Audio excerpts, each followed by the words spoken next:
उम्र तो केवल एक संख्या है। अजी सुनते हो, मेरे मन में एक ख्याल आया है। कल पिताजी को स्वर्ग सिधारे 1 महीना हो जाएगा। क्यों ना हम सब कल गांव चले, सोनिया ने कहा तो दाढ़ी बनाता प्रमोद अचानक चौंक गया और अपने गाल पर कट लगा बैठा। उसकी हैरानी तब ज्यादा बढ़ गई जब सोनिया ने कहा, मुझे तो बड़ी चिंता हो रही है माँ जी की। पता नहीं बेचारी अकेली वहाँ कैसे रहती होंगी। आखिर इस उम्र में अकेले निर्वाह करना आसान थोड़ी ना है। अपनी पत्नी की बात सुनकर प्रमोद उसे देखता ही रह गया और बोला, यह अचानक उल्टी गंगा कैसे बहने लगी? मेरा मतलब है कि आखिर चल क्या रहा है तुम्हारे दिमाग में? मेरी माँ की इतनी फिक्र होने लगी है तुम्हें? वैसे तो वो फूटी आंख नहीं सुहाती थी तुम्हें। अजी पहले और आज में बहुत फर्क है। पहले तो माँ बाबूजी एक साथ रहते थे, एक दूसरे का ख्याल रखते थे, लेकिन अब तो बाबूजी भी नहीं रहे उनका ख्याल रखने के लिए। बुढ़ापे में कोई बीमारी या मुसीबत पड़ जाए तो वहाँ कौन संभालेगा? आपको तो पता ही है कि हमारे रिश्तेदार और गांव के लोग क्या क्या बातें बनाएंगे हमारे बारे में, कि मैं अपनी बेचारी बूढ़ी सास का इस अवस्था में ख्याल भी नहीं रख सकती। ना बाबा, ना, ऐसी बातें मैं तो नहीं सुन सकती। आप जल्दी से जाकर माँ जी को ले आइए। यह कहकर सोनिया तो वहाँ से चली गई, लेकिन प्रमोद अभी तक हक्का बक्का खड़ा था। वह सोचने लगा कि अभी अभी जो औरत यहाँ पर खड़ी थी वह मेरी पत्नी सोनिया ही थी या उसकी शक्ल की कोई दूसरी औरत, क्योंकि मेरी पत्नी तो ऐसी बातें कभी सपने में भी मुंह से नहीं निकाल सकती थी। मेरी माँ के लिए इतनी चिंता। परंतु फिर यही सोचकर मन ही मन मुस्कुरा उठा कि समय के साथ उसकी पत्नी में कितना परिवर्तन आ गया है। जो बात उसने कही उसमें कुछ गलत तो नहीं कहा। ऐसा सोचकर उसने अपनी माँ को फ़ोन लगाया। हेलो माँ, आप कैसी हैं? तबीयत तो ठीक है ना? माँ, वह हम लोग सोच रहे थे कि अब पिताजी तो आपके साथ हैं नहीं, तो आप कितने दिन अकेली रहेंगी और नौकरों के भरोसे कब तक रहा जा सकता है? क्यों ना आप हमारे साथ यहीं आकर रहें। अपने पुत्र की बात सुनकर गायत्री जी बोली, बेटा प्रमोद, मैं जानती हूँ तुम्हें मेरी कितनी चिंता है, बहुत ख्याल रखते हो तुम मेरा, परंतु यह बात भी किसी से छिपी नहीं है कि तुम्हारी पत्नी सोनिया का व्यवहार मेरे लिए अच्छा नहीं है। तुम्हारे बाबूजी की पेंशन तो मुझे मिलती ही है और इस उम्र में मैं सम्मान से जीना चाहती हूँ, इसलिए बेहतर होगा कि तुम मुझे यहीं रहने दो। माँ के मुंह से पेंशन बात सुनकर प्रमोद का दिमाग ठनका। सोचने लगा कि कहीं सोनिया माँ को मिलने वाली पेंशन के पैसों के लालच में तो उसकी माँ को अपने पास नहीं बुला रही। नहीं, सोनिया इतनी भी बुरी नहीं हो सकती। अपने मन को समझाते हुए प्रमोद अपनी माँ से कहने लगा, माँ, आपके अकेलेपन में मैं आपका साथ देना चाहता हूँ। मैं भरोसा दिलाता हूँ कि यहाँ आपकी इज्जत में कोई कमी नहीं होगी। और जहाँ तक सवाल है आपकी बहू का, तो ये आपकी बहू की ही सोच है कि अब हमें आपका ध्यान रखना चाहिए। उसका व्यवहार बिल्कुल बदल गया है, अब उसे काफ़ी चिंता होती है। बेटे की बात सुनकर पुष्पा जी बोली, बेटा यह तो बहुत अच्छी बात है। चलो अच्छा है, कम से कम उसने मेरे बारे में सोचा तो। इससे ज़्यादा एक बूढ़ी माँ और क्या मांगती है। फिर प्रमोद बोला, माँ जी, अब यह तय हो गया कि आप हमारे साथ ही रहेंगी। आखिर आपको भी तो अपने पोते पोती के साथ समय बिताने का, लाड लड़ाने का मौका मिलना चाहिए। फिर उन्हें भी तो आपकी जरूरत है। दादा दादी ही तो पोता पोती को संस्कार दिया करते हैं। उसी समय सोनिया भी अपने कमरे से बाहर आई और प्रमोद से फोन लेते हुए बोली, माँ जी, हमें भी अपनी सेवा का मौका दीजिए। आप खुद ही सोचिए, लोग क्या कहेंगे कि बेटा बहू के होते हुए भी माँ को नौकरों के भरोसे छोड़ रखा है। आखिर अपने तो अपने ही होते हैं। इस समय में अपने काम नहीं आएंगे तो और कौन काम आएगा। सोनिया की शहद में डूबी बातें सुनकर गायत्री जी के मन को तसल्ली हुई और उन्होंने अपने बेटे बहू के साथ रहने के लिए हाँ कर दी। गायत्री जी से फोन पर बात करने के अगले दिन ही सोनिया और प्रमोद उनके गांव पहुंच गए और गायत्री जी को अपने साथ ले जाने के लिए तैयारी करने लगे। जो भी कीमती सामान था सब संभालकर सोनिया अपने पति से कहने लगी, माँ बाबूजी के जितने भी ज़रूरी कागजात होंगे वह साथ ले चलिए। मैं तो कहती हूँ कि इस मकान को किराए पर चढ़ा देते हैं ताकि साफ सफाई भी होती रहे और महीने की एक निश्चित कमाई भी आती रहेगी। सोनिया की बात सुनकर प्रमोद ने कहा, इसका फैसला मैं नहीं कर सकता, केवल माँ ही तय करेगी कि उन्हें घर का क्या करना है। आखिर यह घर उनका है। मैं तो बस इतना चाहता हूँ कि उनका बुढ़ापा सुखमय बीते और पूरे सम्मान के साथ बीते। सोनिया की बात पर गायत्री जी ने भी सहमति जताई और मकान को किराए पर दे दिया गया। मकान बड़ा था, इसलिए किराया भी अच्छा खासा मिल रहा था। आखिरकार गायत्री जी सोनिया और प्रमोद के साथ शहर में उनके घर में आ गईं। गायत्री जी का जीवन एकदम से बदल गया था। उन्हें लगा कि जैसे पति के साथ उनके 40 साल की जमी जमाई गृहस्थी भी छूट गई और अपना घर भी। गांव में तो आस पड़ोस और सहेलियां भी हर सुख दुख में साथ रहते थे, परंतु यहाँ महानगर में उन्हें एक अधूरापन सा लगता था। लेकिन फिर भी अपने बेटे और पोता पोती का साथ पाकर वे खुश थी। कुछ दिनों तो सब कुछ अच्छा चलता रहा। गायत्री जी की खूब सेवा होती थी। उनका पोता दीपू भी दादी दादी करते नहीं थकता था। अपनी दादी का साथ पाकर दीपू भी बहुत खुश रहने लगा था और गायत्री जी 2 साल की अपनी नन्ही पोती को भी संभाल लिया करती थी। गायत्री जी ने आते ही घर का सारा काम संभाल लिया था और हर काम में बहू की मदद भी कर दिया करती थी। उधर धीरे धीरे सोनिया ने घर के कामों से पल्ला झाड़ लिया। अक्सर सोनिया टीवी देखती रहती या शरीर में दर्द का बहाना बनाकर आराम करने लगती और दिन भर खाना बनाने से लेकर बर्तन साफ करने तक का सारा काम गायत्री जी को करना पड़ता। ऊपर से कोई ना कोई फरमाइश भी कर देती कि माँ जी, आपके हाथ का शाही पनीर बहुत अच्छा बनता है, आज बहुत मन कर रहा है, क्या आप बना देंगी? गायत्री जी इस काम में भी कोई आलस नहीं करती थी। इस बात से उन्हें कोई तकलीफ नहीं होती थी। एक दिन जब काम वाली बाई के ना आने के कारण गायत्री जी पूरे घर की साफ सफाई कर रही थी, सोनिया अपने फोन में मस्त थी। सफाई करते करते गायत्री जी ने देखा कि नन्ही गुड़िया अचानक फर्श पर फिसल कर गिर गई और रोने लगी। गायत्री जी दौड़ी दौड़ी आई और उसे उठाकर अपने गले से लगा लिया। यह देखते ही सोनिया ने फोन काटते हुए जोर जोर से चिल्लाना शुरू कर दिया, माँ, आपने बिना हाथ धोए गुड़िया को कैसे छू लिया? आपको पता है ना, इससे इन्फेक्शन हो सकता है। इतना कहते हुए उसने अपनी गुड़िया को उठाया और कमरे में ले गई। गायत्री जी हैरानी से अपनी बहू को देखती ही रह गईं। उस दिन के बाद बहू ने कभी अपनी नन्ही गुड़िया को दादी के पास तक नहीं आने दिया। आए दिन सोनिया उनके किसी काम में कोई ना कोई कमी निकालने लगती। यह बातें गायत्री जी को अंदर ही अंदर खाने लगी थी। प्रमोद को भी कभी कभी मन ही मन महसूस होता कि उसके घर आने के बाद उसकी माँ को बहुत ज़्यादा काम करना पड़ता है। इसलिए उसने अपनी पत्नी से भी कहा कि माँ की उम्र हो गई है, इसलिए उनसे ज़्यादा काम मत करवाया करो, अब उनके आराम करने के दिन हैं। इस पर सोनिया बोली, माँ जी को इस उम्र में और क्या काम है, पूरे दिन तो खाली बैठी रहती हैं, थोड़ा बहुत हाथ पैर चलते रहेंगे तो उनके लिए ही अच्छा है, और फिर मैं कौन सा उन्हें पहाड़ तोड़ने के लिए कह देती हूँ, घर का थोड़ा बहुत काम ही तो करती हैं। उसकी यह बात सुनकर प्रमोद चुप रह गया। गायत्री जी ने बेटा बहू की यह बातें सुन ली थी, लेकिन वह उनसे कुछ नहीं कहती थी, क्योंकि वह दोनों के बीच कलह का कारण नहीं बनना चाहती थी। एक दिन जब प्रमोद अपने ऑफिस के लिए निकल रहा था, तो गायत्री जी ने उसे अपनी दवाइयों की पर्ची पकड़ाते हुए कहा, बेटा, मेरी कुछ दवाइयाँ हैं, रात को लेते आना। प्रमोद हाँ में सिर हिलाकर चला गया।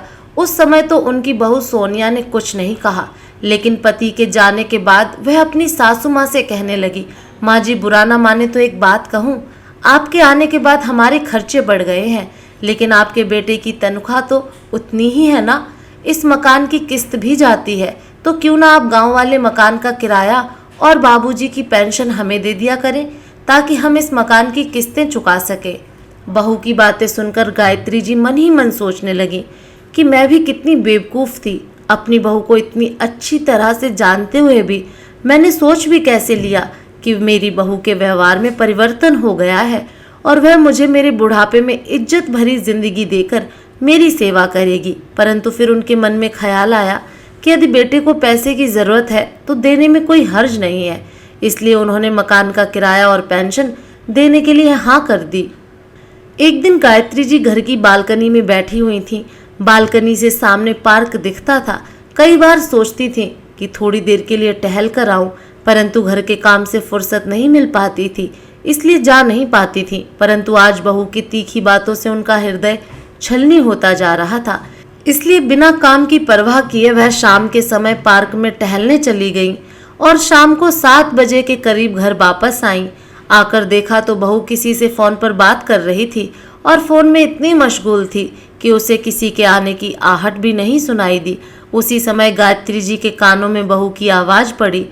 बहू हंसते हुए अपनी माँ को फोन पर कह रही थी, अरे माँ, मेरी प्यारी माँ, आपका आइडिया तो काम कर गया। अब तो घर का सारा काम मेरी सास ने ही संभाल रखा है। खाना बनाने से लेकर बर्तन धोने तक, यहाँ तक कि कपड़े धोने का काम भी मेरी सास ही कर देती है। अब मुझे कुछ भी काम नहीं करना पड़ता। और तो और गांव वाले मकान का किराया और बाबूजी की पेंशन भी मेरे हाथ में आने लगी है। आपकी बेटी तो अब ऐश ही ऐश है। बहू की बातें सुनकर गायत्री जी हैरान रह गईं। वे अंदर तक टूट चुकी थीं। आज उन्हें अपना घर छोड़कर शहर में आने का पछतावा हो रहा था। एक दिल तो किया कि वापस अपने गांव वाले घर में चली जाऊं, परंतु मकान तो किराए पर चढ़ चुका था, जिसका 11 महीने का कॉन्ट्रैक्ट था। उदास होकर गायत्री जी सोचने लगी, क्या मेरा इस घर में यही महत्व था? क्या बुढ़ापे में मेरी जिंदगी का केवल इतना ही वजूद है? क्या मेरी हैसियत महज एक काम वाली बाई जितनी है? अब तक मैं केवल बहू की सहायता के लिए ही घर का काम कर दिया करती थी, लेकिन वो मेरे बारे में ऐसा सोचती है, इसकी तो मैंने कभी कल्पना भी नहीं की थी। गायत्री जी का मन उचाट सा रहने लगा। भले ही उनकी उम्र हो गई थी, लेकिन जीवन के प्रति उनके मन में उमंग थी। परंतु केवल बहू को तकलीफ न हो, यह सोचकर उन्होंने स्वयं को घर तक सीमित कर लिया था। परंतु अब उन्होंने सोच लिया था कि वह अपनी जिंदगी अपने तरीके से जीना शुरू करेंगी। अब गायत्री जी रोजाना पार्क जाने लगी थी और काफी लोगों से जान पहचान भी कर चुकी थी। एक दिन पार्क में ही उन्हें पड़ोस में रहने वाली भावना मिली। मिलनसार स्वभाव की गायत्री जी तुरंत ही उससे घुल मिल गईं। बातों ही बातों में भावना ने बताया कि उसकी सास की मृत्यु 1 महीने पहले ही हुई थी। उसके बच्चे अभी छोटे थे, आसपास कोई डे केयर भी नहीं था, इसलिए उन्हें कहीं छोड़ने का हिसाब नहीं बन पा रहा था, जिस कारण वह 1 महीने से नौकरी पर नहीं जा पा रही। इस सब के कारण भावना काफी परेशान थी। उसकी बात सुनकर गायत्री जी ने कहा, बेटा, अगर ऐतराज ना हो तो मैं तुम्हारे बच्चों को संभाल सकती हूँ। भावना ने पूछा, आप कहाँ रहती हैं? आप कौन हैं? तभी गायत्री जी के मुंह से एकदम निकला, मैं गायत्री हूँ, मेरे पति। फिर एकदम ध्यान आया और कहने लगी, मैं सामने वाली बिल्डिंग में रहती हूँ, मैं सोनिया की सास हूँ। मेरा बेटा प्रमोद बिजली विभाग में काम करता है। गायत्री जी से बात करके तो जैसे भावना की मुराद ही पूरी हो गई और गायत्री जी अपने जीवन को नई दिशा देना चाहती थीं और लोगों से मिलजुल कर उन्हें अच्छा लगता था, इसलिए उन्होंने यह काम करने का मन बना लिया। अगले दिन ही भावना अपने बच्चों को गायत्री जी के पास छोड़कर नौकरी पर चली गई। गायत्री जी जब बच्चों को अंदर लेकर आई तो सोनिया यह सब देखकर हैरान रह गई और उन बच्चों के बारे में पूछने लगी। तो गायत्री जी ने कहा, बहू, यहीं पड़ोस में भावना रहती है, यह दोनों उसके बच्चे हैं। दरअसल उसके घर में बच्चे संभालने के लिए कोई नहीं है, जिस कारण वह नौकरी पर नहीं जा सकती थी और मेरा दिन भर मन नहीं लगता था, बोर हो जाती थी। इसीलिए सोचा कि मैं इन दोनों बच्चों को संभाल लेती हूँ, मेरा समय भी अच्छा बीत जाएगा और कुछ पैसे भी आ जाएंगे। अपनी सास की बात सुनकर सोनिया भड़क उठी, माँ जी, आप बिना मुझसे पूछे मेरे घर में यह सब कैसे कर सकती हैं? यह शहर है, आपका गांव नहीं, जहां आप मेला लगा कर रखेंगी। जहां से लाई हैं वहीं छोड़ाइए इन बच्चों को।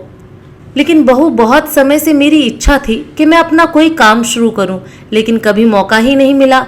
लेकिन आज जब पता चला कि आसपास कोई डे केयर भी नहीं है, तो मैंने सोचा क्यों ना मैं ये काम शुरू करूं। मैं अपनी एक पहचान बनाना चाहती हूँ। गायत्री जी की बात सुनकर उनकी बहू व्यंग्यात्मक हंसी हंसते हुए बोली, माँ जी, आपकी उम्र कितनी बची है अब पहचान बनाने के लिए? बुढ़ापे में यह सब हरकतें शोभा नहीं देती आपको। लोगों के बच्चों की देखभाल कर रही हैं, यदि आपको कुछ हो गया तो आपकी देखभाल कौन करेगा? हमसे तो उम्मीद बिल्कुल मत रखिएगा। अपनी बहू की कड़वी बातें सुनकर गायत्री जी ने कहा, ठीक है, यदि तुम्हें पसंद नहीं तो मैं कल से इन बच्चों को नहीं लाऊंगी, लेकिन ये बच्चे आज तो यहीं रहेंगे। नहीं माँ जी, मैं इन्हें 1 घंटे के लिए भी बर्दाश्त नहीं कर सकती, आप अभी के अभी इन्हें ले जाइए। बहू की बातें सुनकर गायत्री जी उन बच्चों को लेकर पार्क में चली गईं। बच्चे पार्क में खेलते रहे। दोपहर को जब भावना घर वापस आई तो गायत्री जी ने उन बच्चों को उनके घर छोड़ दिया। घर पहुंचकर अपनी बहू की बातें सोच सोचकर गायत्री जी की आंखों से आंसू बह निकले और अपने कमरे में जाकर अपने पति की तस्वीर के सामने बैठ गईं। आज वो बहुत अकेला महसूस कर रही थी। इसलिए अपने पति की तस्वीर से ही बातें करने लगी। क्या इस उम्र में मैं अपनी पहचान नहीं बना सकती? बुढ़ापा आ गया है तो इसका मतलब यह तो नहीं कि अपनी मृत्यु का इंतजार करूं। ऐसा कहते हुए वह अपने पति की तस्वीर को निहारने लगी। अचानक उन्हें लगा कि जैसे उनके पति उन्हें हिम्मत दे रहे हैं। उसी समय एक उमंग उनके मन में जागी और उन्होंने ठान लिया कि अब तो वह यही रहकर अपने जीवन को सार्थक बनाएंगी और अपनी बहू को दिखा देंगी कि उम्र ज्यादा होने से जीवन खत्म नहीं हो जाता। रात को जब गायत्री जी का बेटा प्रमोद ऑफिस से लौटा तो गायत्री जी ने उसे अपनी योजना के बारे में बताया। उसे अपनी माँ की इच्छा जानकर बहुत खुशी हुई। अपनी माँ की बात को प्रमोद ने तुरंत स्वीकृति दे दी। तभी सोनिया बोली, लेकिन मुझे समझ में नहीं आता कि इस उम्र में माँ को काम शुरू करने की क्या सूझी है। अगर करना ही है तो घर पर बैठकर घर का काम करें। अपनी पत्नी को जवाब देते हुए प्रमोद ने कहा, नहीं, माँ की जो इच्छा है वह वही करेंगी। माँ, मैं कल ही आपके लिए एक जगह का इंतजाम करवा देता हूँ। ऐसा कहकर प्रमोद चला गया और अपनी बहू सोनिया को गुस्से में देखकर गायत्री जी बोली, बहू, किसी के घर की नौकरानी बनने से अच्छा है कि जिस काम को करने की मेरी इच्छा है मैं वो काम करूं। बूढ़े होने का मतलब यह कतई नहीं कि इंसान का कोई वजूद ही नहीं रहा। कल तक तुमने मेरी जिंदगी के साथ वह किया जो तुम करना चाहती थी, लेकिन आज के बाद मेरी जिंदगी कैसे चलेगी वह मैं तय करूंगी, तुम नहीं। इतना कहकर गायत्री जी पार्क में चली गई। अपनी सासू माँ के मुंह से यह बातें सुनकर सोनिया हैरान रह गई। अगले ही दिन सामने वाले फ्लैट के नीचे का एक कमरा किराए पर ले लिया। गायत्री जी रोज सुबह जल्दी तैयार होकर वहां चली जाती थी। भावना अपने बच्चों को गायत्री जी के पास उसी कमरे में छोड़ जाती और शाम को ऑफिस से वापस आते वक्त उन्हें ले आती। जहां भावना भी निश्चिंत होकर नौकरी पर जाने लगी थी, वहीं बच्चे भी गायत्री जी के साथ बहुत खुश रहते थे। भावना के बच्चों को देखकर सोसाइटी के अन्य माता पिता भी गायत्री जी को कहने लगे कि आप हमारे बच्चों को भी रख लें अपने पास। इस तरह 8-10 बच्चे और आने लग गए। गायत्री जी ने अपनी सहायता के लिए 2 नैनी भी रख लीं, जो भाग दौड़ का काम संभाल लेती थीं, साफ सफाई भी कर देती थीं और बच्चों का खाना भी गर्म कर देती थीं। देखते ही देखते गायत्री जी का काम इतना बढ़ गया कि उन्हें साथ वाला एक और कमरा भी किराए पर लेना पड़ा। एक दिन एक नैनी ने बताया कि उसी सोसाइटी के एक घर में रहने वाली उनकी उम्र की एक औरत अपने घर में बहुत दुखी है। उसकी बहू उसे बहुत तंग करती है। उन्होंने नैनी से कहकर उस औरत, जिसका नाम सुदेश था, उसे अपने पास बुलवाया।